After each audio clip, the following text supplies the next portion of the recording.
Members, it's time for questions to the Executive Office.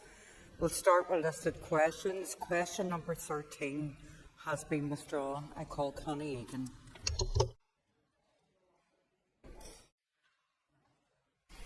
Thank you. Victims and survivors of historical institutional abuse have endured unimaginable pain and suffering over many years. We are committed to ensuring that they get the redress they deserve. Payments have been received from the Good Shepherd Sisters, Bernardos de La Salle Order and the Diocese of Down and Connor in respect of the de La Salle run homes.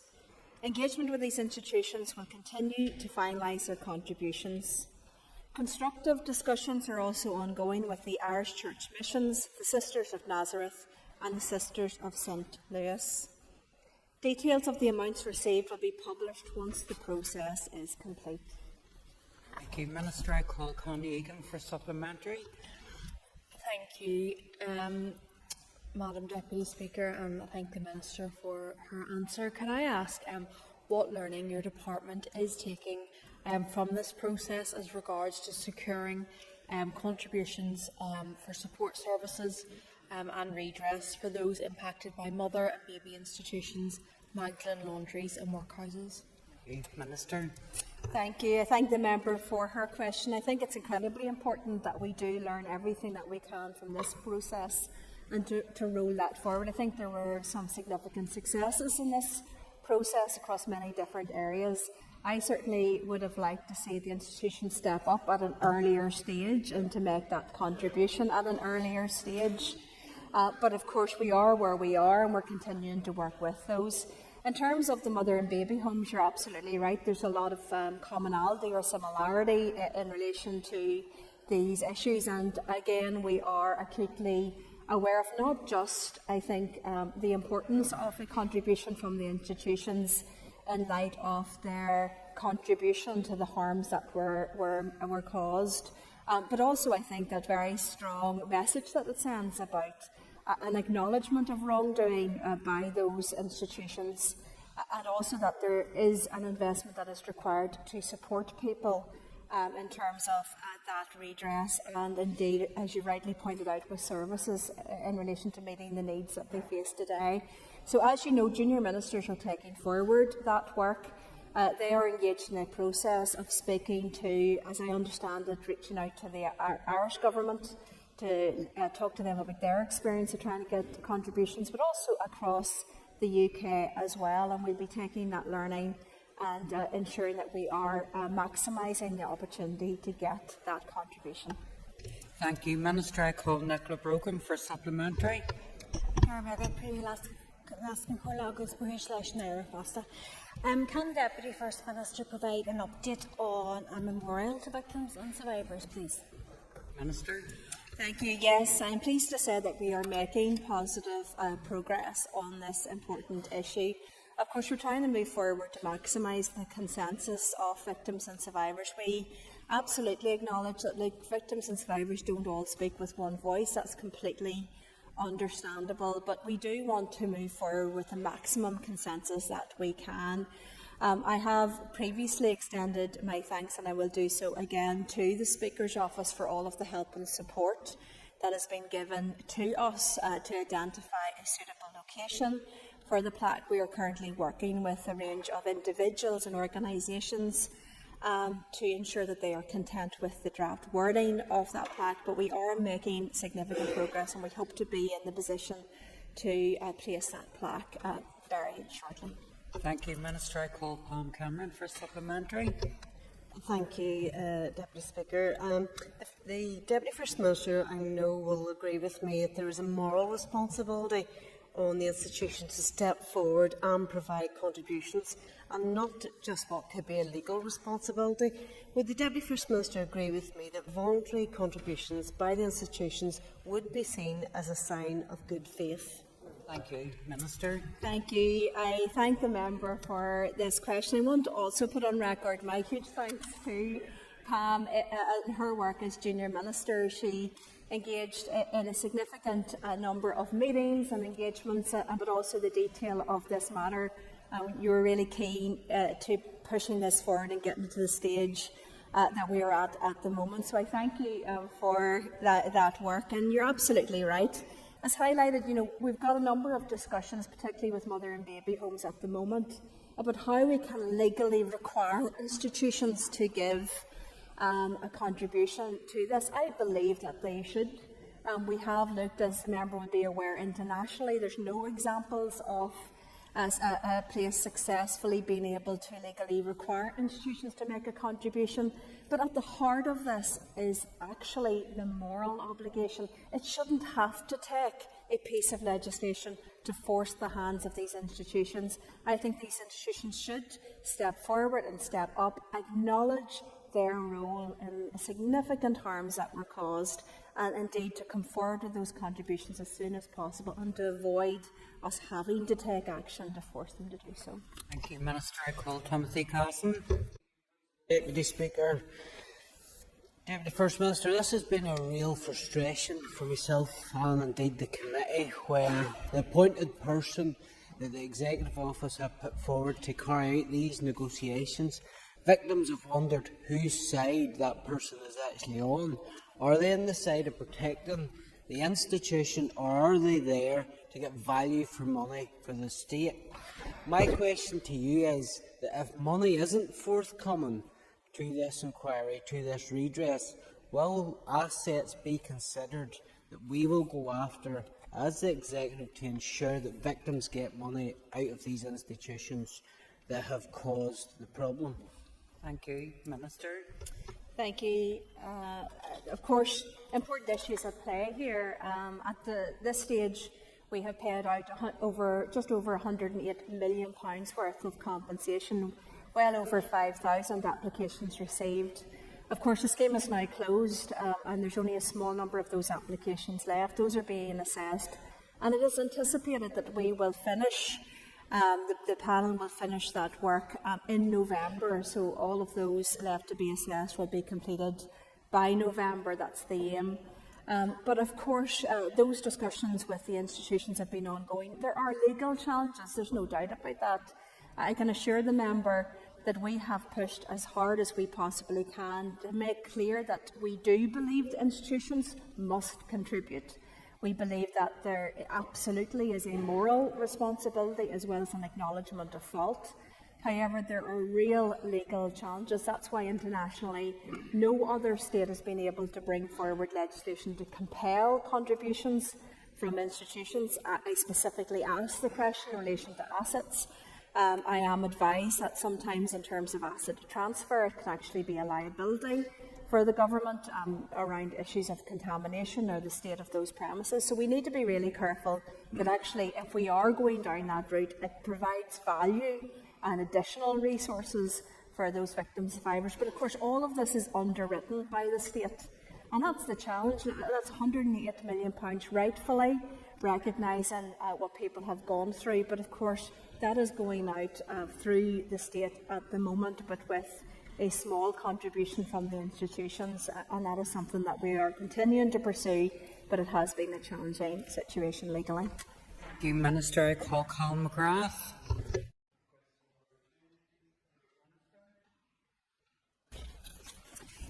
Thank you.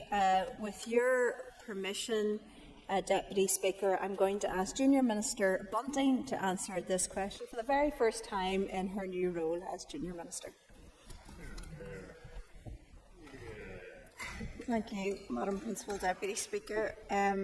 Just by way of context, the framework is based on 4 themes with 6 outcomes, 8 guiding principles and 19 priority areas, and sits alongside an initial 2-year delivery plan comprising 14 actions, all of which are progressing well.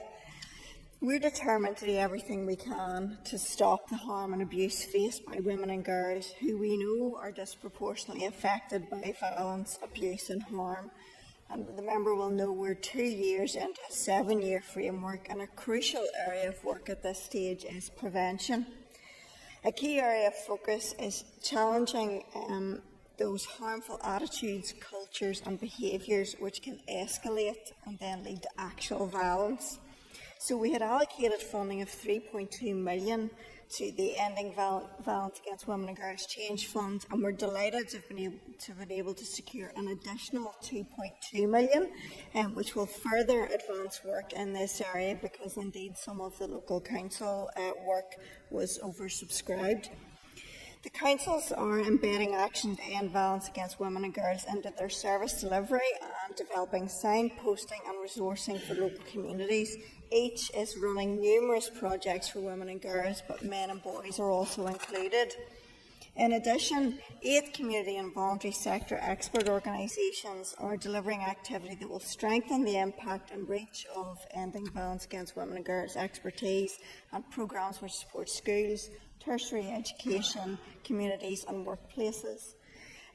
By way of further information, the Part of Change campaign, jointly launched by TEO, DOJ and the PSNI in January 2025, targets harmful attitudes and behaviours of men and boys and uses the active bystander approach, and that's where people are taught how to safely intervene if they see inappropriate or unwanted behaviours. I appreciate my time's up.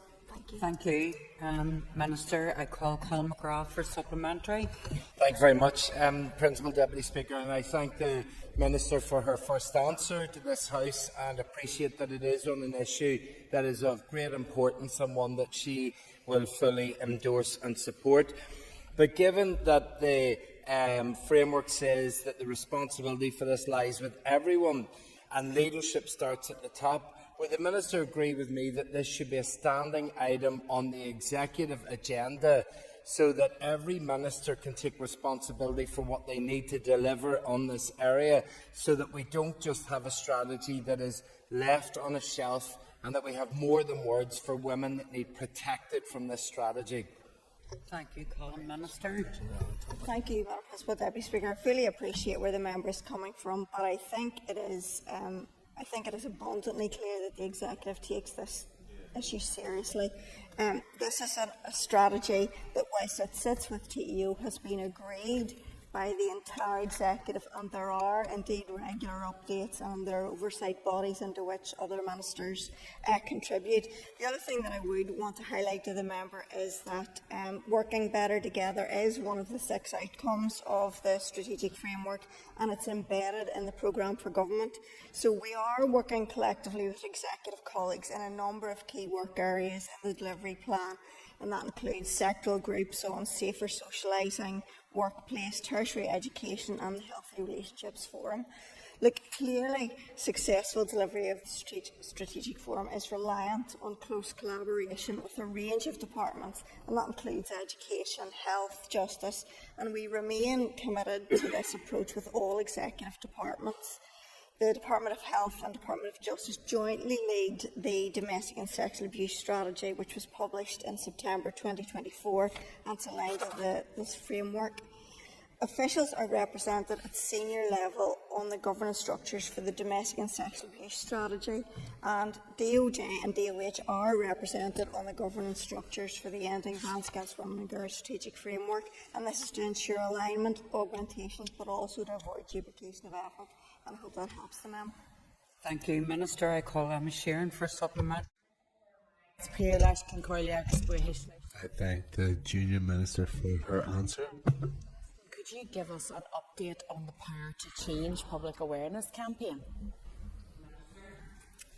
Thank you, Madam Principal Deputy Speaker, and I thank the member for raising this important question. This is a really important campaign because the Power to Change campaign urges men and boys to help play their part in affecting cultural and societal shift, because it can't be done by women and girls alone. And it challenges men and boys to check and change unwanted behaviours and attitudes towards women and girls, including those activities that demean women and inhibit women. The campaign uses the active bystander approach, as I've mentioned earlier on, to challenge them to step away from negative attitudes, challenge their friends and have the confidence to step in safely, put a stop to behaviour that might escalate and put their friends at risk of offending in the future.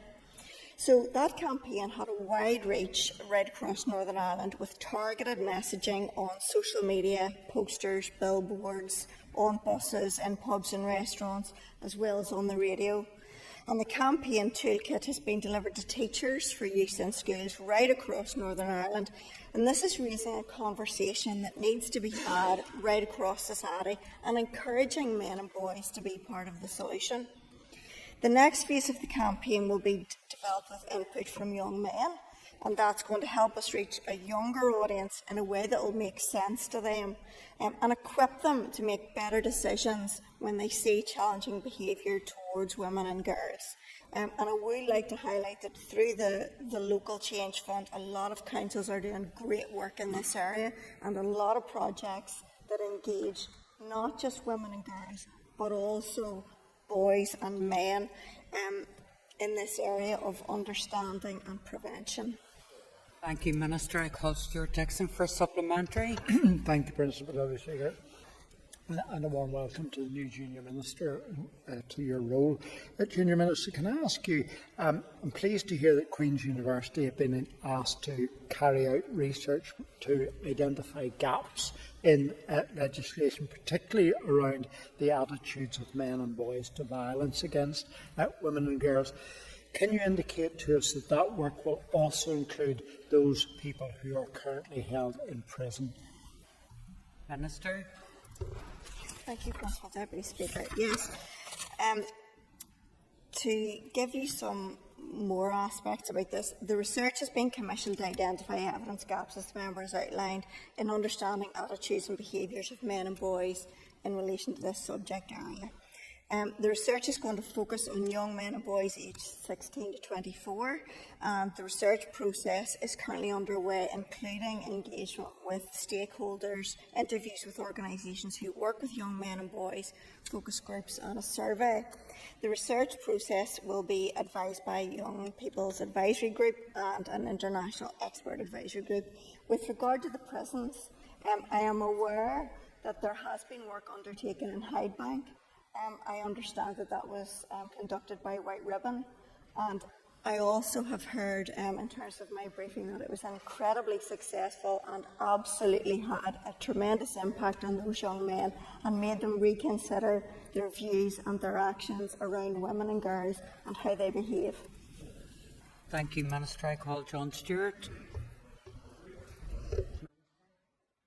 Thank you. Section 20 of the Northern Ireland Act sets out that matters are considered to be cross-cutting, significant or controversial should be referred to the Executive for discussion and agreement. Under the Ministerial Code, Ministers have a duty to refer to the Executive matters that are considered cross-cutting, significant or controversial. Whether a matter is cross-cutting, significant or controversial in the first instance is for the judgment of Ministers taken after due consideration and acting in good faith in the context of the matter in question. Thank you, Minister. I call John Stewart for a supplementary. Principal Deputy Speaker, and I thank the Deputy First Minister for her answer. Does the Deputy First Minister agree with me that the decision taken by the Infrastructure Minister to try and introduce bilingual signage in Grand Central Station is not only costly, it's controversial and cross-cutting? In light of the judge's comments and damning comments last month, has there been any attempts to resolve this at the Executive? And what would the Deputy First Minister like to see being brought in the future to prevent this type of incident happening again? Minister. Thank you. I thank the member for his important question. I think it is absolutely clear to most people looking at this issue that how the Irish language is displayed in public places in this particular proposal is controversial. It has caused controversy. There are a number of very strong views across the piece on this matter. But of course, the test that the Minister ought to apply her mind to is whether or not it is cross-cutting and or significant and or controversial. And in this case, in my view, it is both significant but particularly controversial and cross-cutting. Those are the two arguments that are currently before the court. But look, the judge made clear his frustration that this matter is not being resolved by politics. And therefore, I believe very strongly that the Minister ought to bring this matter to the Executive for discussion and indeed for decision. Of course, issues around the Irish language brought this place down. It was a reason that was used to keep this place down for many years. That is a demonstration of the controversy. And while some people have speculated that, look, an Irish language commissioner would say that he or she's very supportive and therefore it's not controversial. Of course, an Irish language commissioner is going to support Irish language signs everywhere. That is not the test.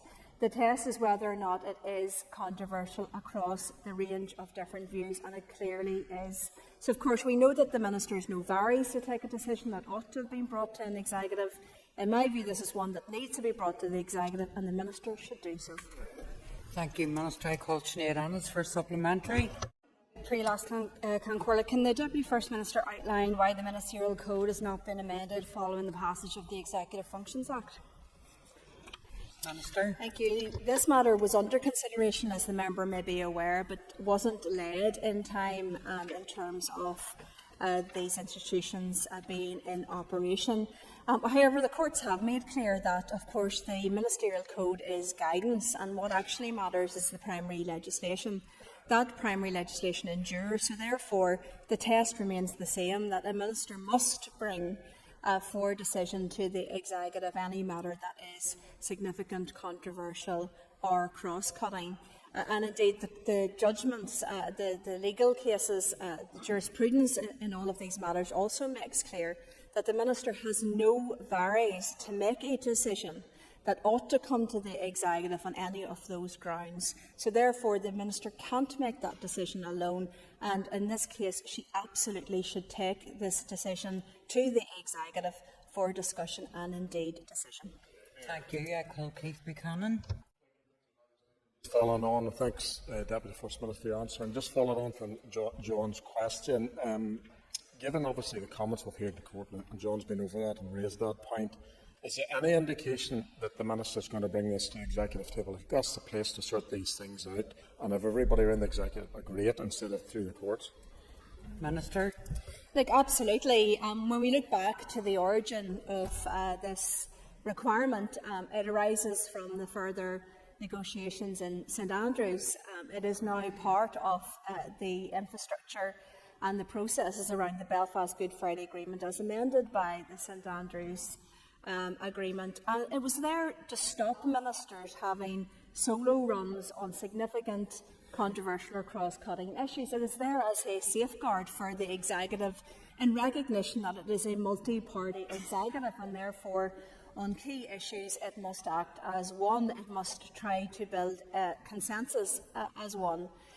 And in this case, there clearly are a range of different views. It is important, regardless of the substance of the issue, it is incredibly important that we protect the integrity of those processes, that we protect the decisions that ought to be made by the Executive. And importantly, it doesn't matter if the particular minister feels that they will not get the outcome they want if they bring it to the Executive, because that is not the test.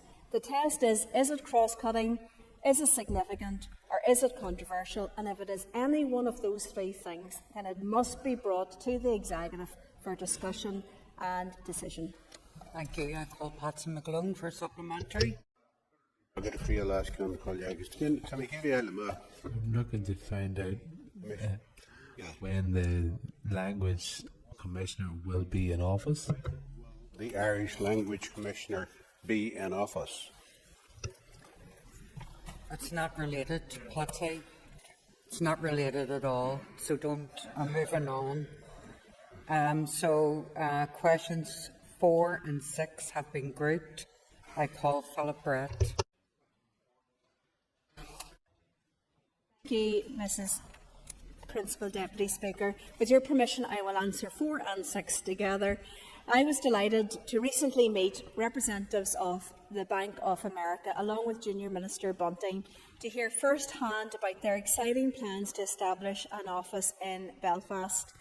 These plans create up to 1,000 new jobs, and that's hugely significant and sends a powerful signal about the strength of our professional services sector and represents a real vote of confidence in our local workforce.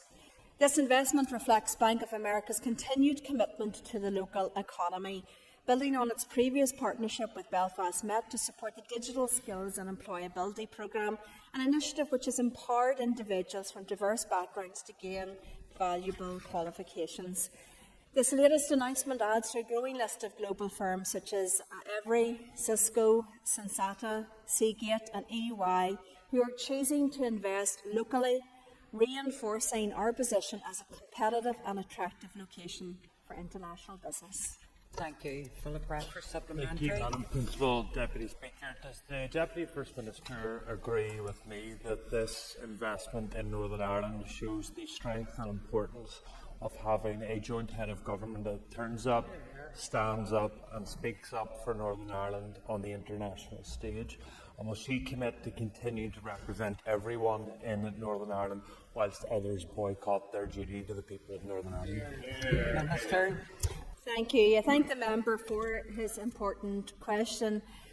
There's no doubt if we want Northern Ireland to thrive, we must grow our economy.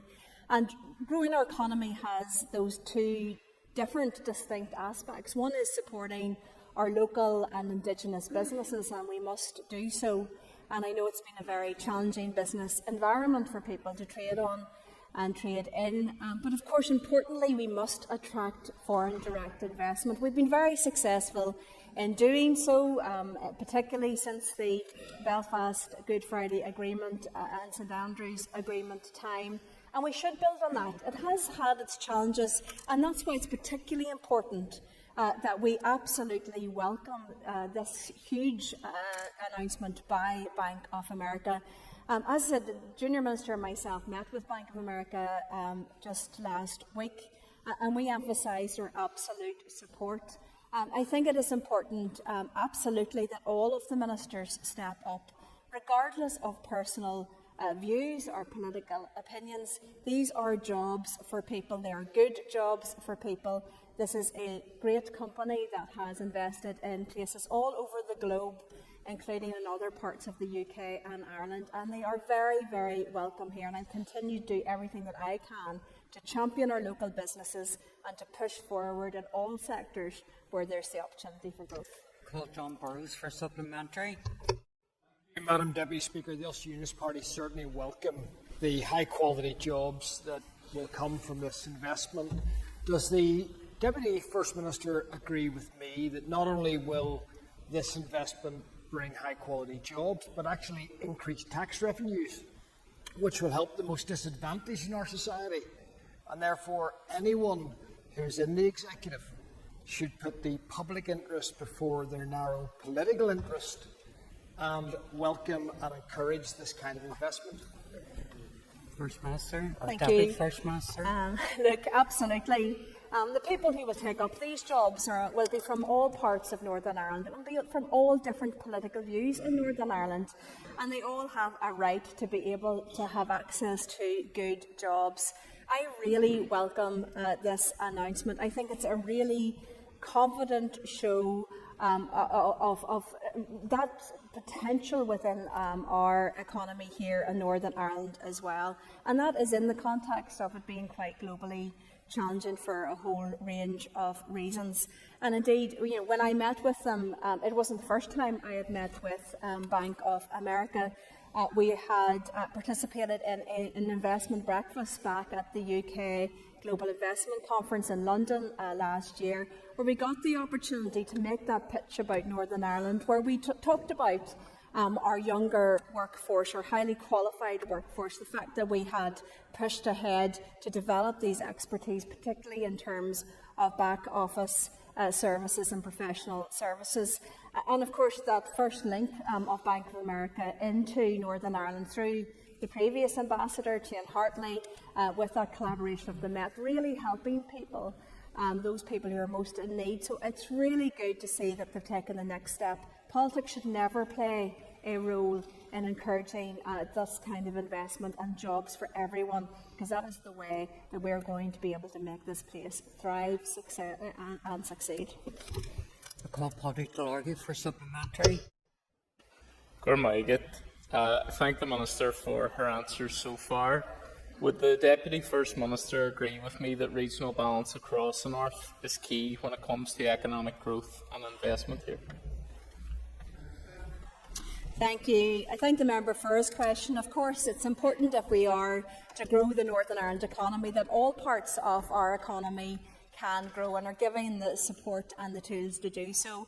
Along with the First Minister, I attended the opening of the Digi Hub down in Omagh, and it was fantastic to see so many people already taking up those spots. I think it was almost 20 companies within that Digi Hub where they're able to have a workplace, to have that access to the tools that they require in order to have their businesses from somewhere close to where they live.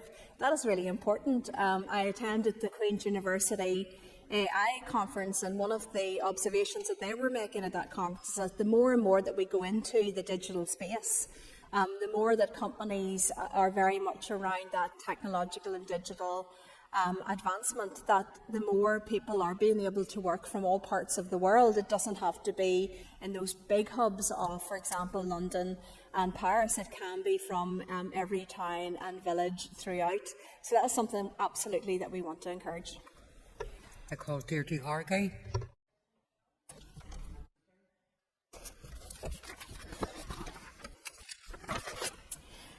The Executive has made a strong start and continues to work together to progress the key priorities outlined in the programme for government. For example, we have secured an additional £1.3 billion in funding to support vital public services. Working parents have already saved around £8 million since the launch of the Northern Ireland Childcare Scheme in September of 2024, and increasing from the current 15,000 children to approximately 24,000 children, thanks to the £55 million investment in early years in childcare this year. Nearly 59,000 additional outpatient diagnostic and inpatient procedures have been delivered through that ring-fenced funding for health waiting lists of over 200 million, putting us well on track to meet the programme for government target of 70,000. We delivered the strategy to end violence against women and girls, but not only just a strategy, but of course a delivery framework with actual money out the door, working with those organisations and changing people's lives on the ground. We have committed substantial investment to protect and restore Lough Neagh, over £20 million over last year and this year, into working to try to tackle the big issues faced by Lough Neagh. We've agreed our transformation board, established a delivery unit, we established an AI and digital unit. We are driving forward that transformation with the first 129 million of that transformation fund already being out to reform and transform the public sector. These are just some examples of the work that has been happening right across other departments. And while some don't want to acknowledge that, I am very proud of the start that we have made, but we are not complacent. We know that there is much more to be done, and that is why we are driving forward that delivery in this executive. Deirdre Hargay for Thank supplementary. you for that comprehensive list. And obviously the programme for government also outlines the need for an Irish language strategy, including the promotion and greater visibility across the public sector. So would the Deputy First Minister join me in just acknowledging and recognising the vibrancy of the language, but also to unequivocally condemn any intimidation or threats or indeed criminality in response to the democratic decision taken last week at Belfast City Council? Minister. Thank you. Of course, in our programme for government, we've focused on 9 key priorities. And for me, that is driving forward those big issues that are really impacting on people's lives. Those are issues about tackling health waiting lists. It's improving our education system. It's mending the holes in the roofs of schools. It is trying to ensure that there is that economic growth right across Northern Ireland. It's about championing what we are doing here. I absolutely recognise that many people love the Irish language. They want to celebrate and speak the language that they love. I took the opportunity this morning to speak to the Chief Constable about the story that was in the Sunday papers yesterday. And indeed, he has confirmed to me that at this stage that they are not aware of any allegations and indeed no evidence of that. So we will have to see how that develops. It absolutely goes without saying, and I've said it in this House many, many times, that any threat, any violence, any intimidation, any breaking of the law is wrong. And of course, that is my stance no matter where that may appear. But in this case, an allegation has been made. I've spoken to the Chief Constable. There's no evidence of such, but as I said, we'll continue to keep an eye on that situation. Thank you. That ends the period for listed questions. We'll now move on to 15 minutes of topical questions, and I call Matthew O'Toole. Thank you, Principal Deputy Speaker. To continue on the same subject, Deputy First Minister, you have commented on the status of those allegations, but nevertheless they are very serious allegations, and they have put a chill down many across the Irish language community, particularly given the hostility that was expressed by your party from the democratic decision of the Council. Isn't it the case that your party's continued engagement with the Loyalist Communities Council is deeply inappropriate at a time when organisations that are apparently represented by that entity, the Loyalist Communities Council, are continuing to make threats or to use either the threat or the implication of violence to get their way? Thank you. Minister. Thank you. Look, the reality is, as I've said, what we are focused on are the issues that really matter to people.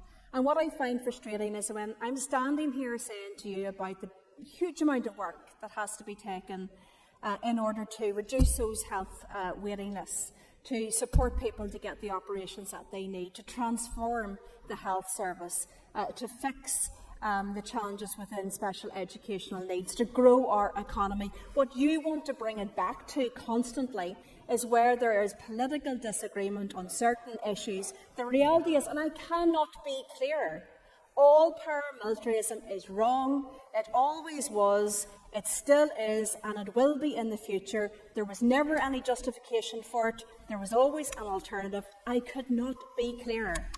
Matthew O'Toole for supplementary. To be absolutely clear, Deputy First Minister, what I just asked you was an entirely legitimate question. Don't lecture me or the opposition about delivery when your party and others in the executive have abysmally failed on delivery. To ask a specific, and please answer my specific question, is continued engagement with the Loyalist Communities Council in this context appropriate? Further to that, would you demonstrate the fact that you agree that delivery on the Irish language is a legitimate and appropriate thing? When will an Irish language commissioner be appointed and in office? Supplementaries. So it's just the first supplementary. You can't go on to another one. That's what the topical questions aren't for. And furthermore, any member who's asked a question will be heard. Okay? Go ahead. Okay, thank you. And I think it's a perfectly legitimate answer back to you to say, if your party criticises others for allegedly not focusing on the big issues, yet week in and week out you come to this House and you try to find political wedge issues in order to get a bit of a headline or a tweet, and quite frankly a social media post that only shows his question and never the answer. The reality of it is this. The reality of it is this. You are sitting from a party that engaged with people who were not on ceasefire. You were a party that engaged.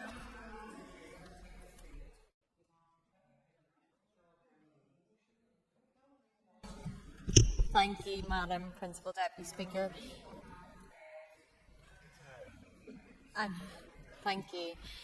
I'm sure the Deputy First Minister will join with me in sending her sympathy and solidarity to those impacted by the synagogue attack in Manchester. Hear, hear. Knowing the impact that this will have upon our small and local Jewish community, what does she believe the Executive can do to ensure protection of our Jewish community and their places of worship here in Northern Ireland? Mr. Thank you, and I thank the member for her question. It's a very timely question and reminds us once again of the serious issues that we face. Not only just in terms of the public services and what we need to do as I've outlined, but there are serious issues that should be approached in a serious way. And this is one of those issues. I was absolutely appalled, like so many, to see the scenes that played out in relation to that terrorist attack. Both the First Minister and myself were offered, and we took up the opportunity for a briefing from the UK government in relation to that. And one of the questions that we asked was around what further support could be given to protect our small Jewish community here in Northern Ireland. I think it's horrifying and should be horrifying to everyone that our small Jewish community would feel that fear and feel that threat, but undoubtedly they do. I reached out to the community to send my solidarity in relation to what they are going through. We were advised that the Home Office does have a number of schemes, including the Jewish Community Protective Security Grant, which is managed on behalf of the Home Office by the Community Security Trust to protect synagogues, Jewish educational establishments and community organisations. And I have to say, I think it's a real tragedy that these schemes are needed to protect people who are trying to go about their absolutely core protected right to worship in whatever faith that they choose to worship in, and in order to protect that community. So again, I will be following up with the community here to make sure that they're maximising what support is available. But in advance of the anniversary of October the 7th, which falls tomorrow, I do want to send my solidarity to all of those, to those that are still without their loved ones, that are hostages in that region, and indeed to call once again on the release of all of those hostages without reservation and without condition. Councillor Burnley for supplementary. Thank you, and thank you to the Deputy First Minister for her answer. But beyond these immediate and very serious security concerns, what steps can actually be taken to promote a greater understanding and respect of our Jewish community here in Northern Ireland? Minister. Thank you. I think there's so many different issues that come into play in relation to this, and we often talk about this, which is about being responsible about what we say and how we say it. That gets spoken about an awful lot, and yet we see so many examples, particularly when it comes to the Jewish community across the UK, where there is not just carelessness, but indeed, I think, deliberate attempts to intimidate and to create that hostility towards them. Of course, they should be absolutely valued and indeed protected within the UK. And again, I think the emergence of social media has been a very toxic development when you see the anti-Semitic and other abuse that takes place there. Not just a handful, not just hundreds, but indeed thousands and thousands of daily messages spewing that hate and intolerance and bigotry. So I do think that everybody has a responsibility towards this, and I would like to think that across this House we should be able to stand in solidarity and very clearly condemn any anti-Semitism wherever that occurs. Thank you. I call on Allen. Thank you, Principal Deputy Speaker, and no doubt members around this House will recall NDNA and various commitments that were made by the UK Government. Can the Deputy First Minister outline what engagement in recent times the Executive Office have had with the UK Government on delivering on those commitments made within NDNA?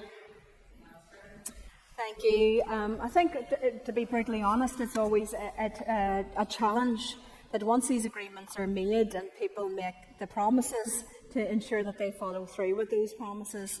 I know, for example, in the member's own constituency, one of the key issues that has appeared not just in NDNA, but of course in other agreements as well, is Craigavon House. I want to see Craigavon House develop. There were commitments given by the UK Government to support that, and that has not happened. So there's a range of outstanding commitments. These are commitments that I raise on a continuous basis directly to the UK Government, and indeed I know the MPs raised these too at Westminster. So it is important that they do step up and they honour those commitments, because that is approaching these types of significant agreements that very often precipitate action in good faith. And I think to not fulfil what is promised within those is indeed an act of bad faith. Andy Allen for supplementary. Thank you, Principal Deputy Speaker. And the Deputy First Minister references Craigavon House, and indeed that was one such commitment that I was thinking of, and it's a shame to see that the UK Government has not delivered upon that. Can the Deputy First Minister advise what engagement she's having with the executive colleagues to ensure Craigavon House is restored and protected from being further vandalised that we've seen recently? Minister. Thank you.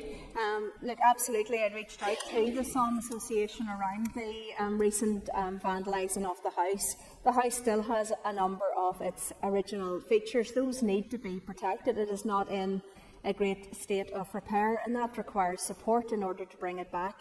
It is a house of incredible history and heritage, and I do believe that it would be a really good centre both for tourism aspects, so people wanting to visit a place in which so many historical events happened, but also from an educational perspective, so people can understand much better the history. Just last week we celebrated Ulster Day, which was, I think, 113 years of the signing of the Ulster Covenant.